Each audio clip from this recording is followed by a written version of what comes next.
Hello বন্ধুরা, welcome to my channel.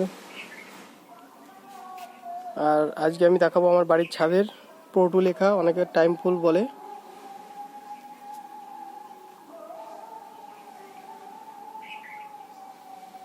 দেখুন 2-3 রকম কালারের হয়েছে। এটা হচ্ছে লাল কালার, এটা পিঙ্ক কালারে আছে, এটা রানী কালার আছে, আর হলুদ কালার এখনো ফোটেনি।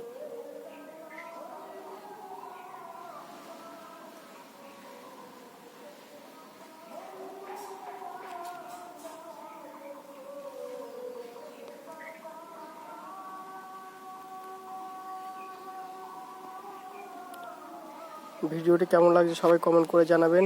ভিডিওটি ভালো লাগে লাইক কমেন্ট শেয়ার করবেন। আমার চ্যানেল নতুন হলে চ্যানেলটিকে সাবস্ক্রাইব করবেন, আর ফেসবুক পেজটিকে সবাই ফলো করে দেবেন নতুন নতুন ভিডিও দেখার জন্য।